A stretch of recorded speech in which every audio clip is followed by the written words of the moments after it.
दोस्तों, मैं तिवारी सर, आपके चैनल तिवारी सर केमिस्ट्री वाला में आप सभी लोगों का स्वागत करता हूं। साथ ही साथ बच्चों, आज होली के शुभ अवसर पर आप सभी लोगों को आपके चैनल की तरफ से और हमारी तरफ से ढेर सारी शुभकामनाएं। आपका इस वर्ष का यह होली का त्यौहार मंगलमय हो, यही मैं भगवान से प्रार्थना करूंगा। तो आइए बच्चों, आज हम लोग आर्यक्स यौगिक के नामकरण प्रक्रिया में आगे चलते हैं। तो नामकरण प्रक्रिया में आप सभी लोग बच्चों जानते हैं कि डाई हैलाइड आर्यक्स के बारे में आप लोगों ने सुना होगा बच्चों। इस डाई हैलाइड आर्यक्स में प्रकार की चर्चा ज़्यादातर लोग करते नहीं हैं, लेकिन इस डाई हैलाइड में भी प्रकार होता है बच्चों। डाई हैलाइड मुख्यतः दो प्रकार के होते हैं। एक होता है बच्चों जेमिनल और दूसरा होता है विसिनल। तो जेमिनल और विसिनल दो प्रकार के डाई हैलाइड होते हैं बच्चों। अब प्रश्न ये है कि जेमिनल अवस्था कब आती है और विसिनल अवस्था कब आती है।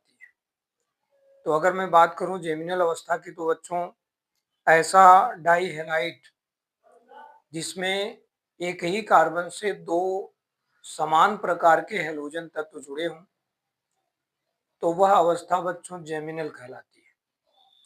और इसके लिए हम लोग इडीन डाई हैलाइड नामक नामकरण का प्रयोग करते हैं।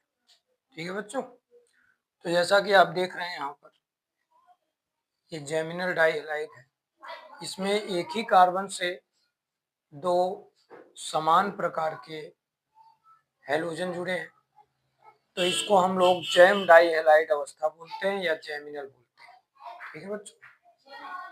इस जेमिनल डाई हैलाइड के अंतर्गत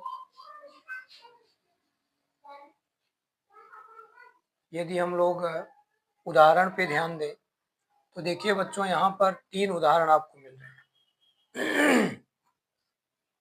तो पहला उदाहरण बच्चों देखो, इसमें एक कार्बन है, लेकिन इसी एक कार्बन से दो क्लोरीन जुड़ा है। दूसरे उदाहरण में देखो, दो कार्बन है, लेकिन एक कार्बन से दो ब्रोमीन जुड़ा है। तीसरे में एक ही कार्बन से दो ब्रोमीन जुड़ा है। तो इस तरह की अवस्थाएं जब आपके सामने आती हैं बच्चों, ये है तो सब डाई हैलाइड, क्योंकि इसमें हैलोजन संख्या दो है, लेकिन मूल जो समानता है बच्चों ये है कि एक ही कार्बन से बच्चों समान बिरादरी के हैलोजन दो की संख्या में जुड़े हुए हैं। इसलिए इस अवस्था को बच्चों जेमिनल डाई हैलाइड कहते हैं या जैम डाई हैलाइड कहते हैं। और इनका नामकरण करने के लिए बच्चों आपको इडीन डाई हैलाइड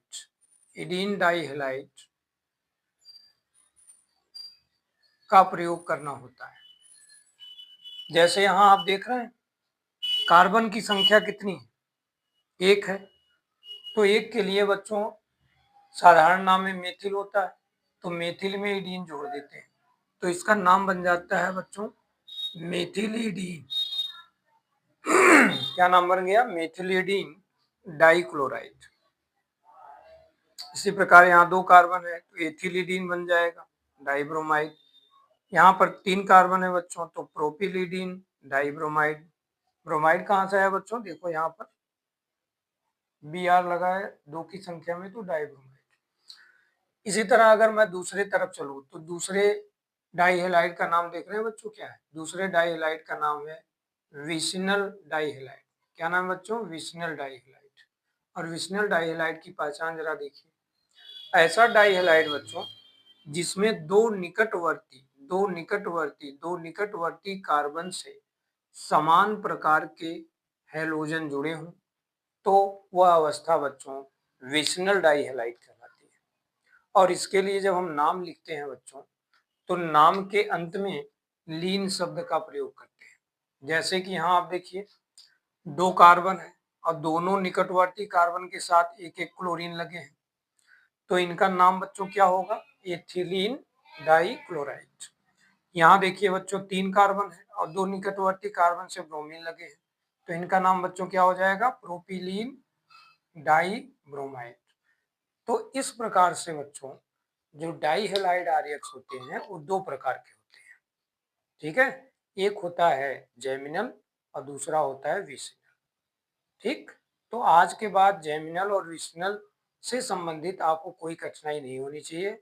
जैसे ही जेमिनल शब्द आए आप समझ जाना कि एक कार्बन पर दो समान बिरादरी के हेलोजन है, और अगर विसिनल आ जाए तो दो निकटवर्ती कार्बन पर समान प्रकार के हेलोजन दिखाई पड़ते हैं, ठीक है बच्चों। हमने इसके पहले वीडियो में आप लोगों को आइसो से मिलवाया था। तो आइसो अवस्था के बारे में देखो बच्चों, हमने यहाँ और दो उदाहरण शामिल किया है। इस पर चर्चा हम लोग पहले ही कर चुके हैं पहले वीडियो में। इस आइसो शब्द के प्रति भी विद्यार्थियों में कंफ्यूजन बना रहता है। तो बच्चों देखो आइसो का प्रयोग कब हो रहा है। आइसो का प्रयोग तब होगा जब आपके कार्बन से हैलोजन तो जुड़ा है और ये कार्बन 1 डिग्री कार्बन है, और 1 डिग्री कार्बन के बाद नीचे की तरफ एक कार्बन जुड़ा हुआ है।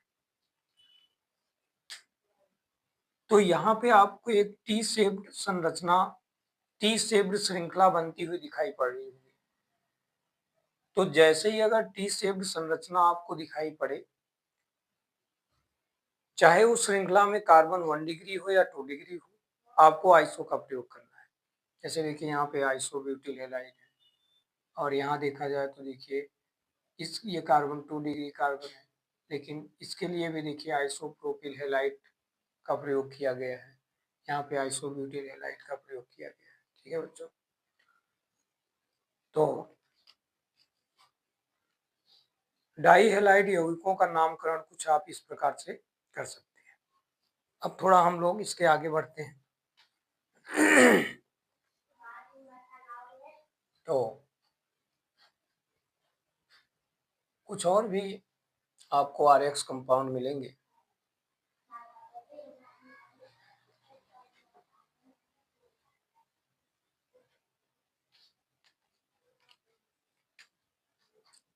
जैसे बच्चों आपके पास ये कंपाउंड है,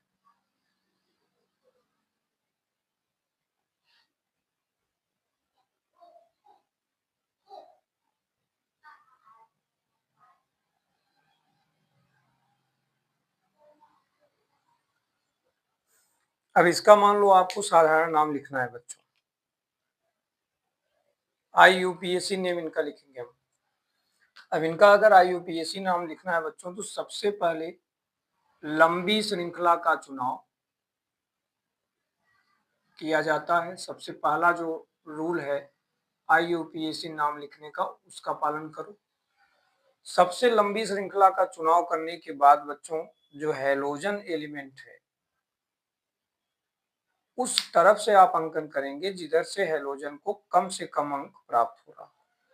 तो बच्चों यहां से आपको अंकन करना है 1 2 3 एंड 4, ठीक है बच्चों। तो अब इसका IUPAC नेम क्या हुआ, 1 ब्रोमो 3 मेथिल, 4 कार्बन है बच्चों, तो ब्यूट में एन जुड़ गया ब्यूटेन। तो इसका नाम क्या मिला बच्चों, 1 hyphen bromo hyphen 2 methyl propane. 4 carbon है तो ब्यूटेन बच्चों लिखेंगे, ठीक है। ये IUPAC नेम की चर्चा हो रही है। अब मान लीजिए ऐसे दे दिया,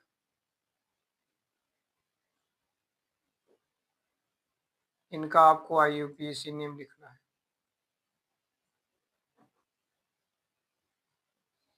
तो क्या करोगे, IUPAC केस में अगर देखा जाए बच्चों तो इनका नाम लिखने के लिए आपको यहाँ से लंबी श्रृंखला का चुनाव कुछ इस प्रकार से करना पड़ेगा।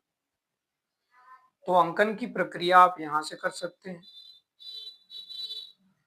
या आप नीचे से ऊपर की तरफ जाकर कर सकते हैं। अंकन की प्रक्रिया खत्म हो गई, अब नाम लिखने के बारे में सोचना है। तो आप देख रहे हैं 2 नंबर कार्बन से ब्रोमो भी जुड़ा है और मेथिल भी जुड़ा है। तो सबसे पहले बच्चों ए टू जेड क्रम में पहले ब्रोमो लिखेंगे, उसके बाद मेथिल, यानी नाम हो जाएगा 2-ब्रोमो हाइफन 2-मेथिल। कितने कार्बन बच्चों? 3। 3 के लिए जानते हो ना, प्रोप, प्रोप में एन जुड़ गया, प्रोपेन। ठीक है बच्चों, तो इस तरह से कुछ आरएक्स के कंपाउंड आपके सामने आते हैं।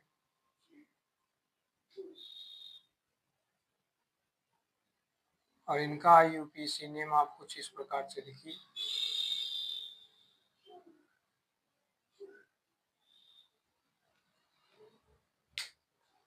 तो अब यहाँ पर देखो, इस तरह का कंपाउंड है, तो अंकन की प्रक्रिया यहाँ से करेंगे 1, 2, 3 एंड 4। तो 3 नंबर पे 2 मेथिल लगाया बच्चों, तो नाम हो जाएगा 1-ब्रोमो हाइफन 3,3-डाई मेथिल। और 4 कार्बन है बच्चों, तो ब्यूटेन। इस तरह से इनका नाम आप लिख सकते हैं। अगर इस कंपाउंड का आपको साधारण नाम लिखना है, तो उपरोक्त कंपाउंड का साधारण नाम क्या हो? सोचो, ये कार्बन तुम्हारा 3 डिग्री कार्बन से जुड़ा है, 3 डिग्री कार्बन है, तो बच्चों इनका साधारण नाम हो जाएगा 3 डिग्री। 4 कार्बन है तो ब्यूटिल, और बी आर लगा है तो ब्रोमाइड। ये इसका सामान्य नाम हो सकता है बच्चों। ठीक है, तो इस तरह से बच्चों आज हम लोगों ने आरएक्स कंपाउंड का नामकरण समाप्त कर लिया, जिसमें कि साधारण और आईयूपीएसी दोनों तरह के नामकरण हम लोगों ने देखा।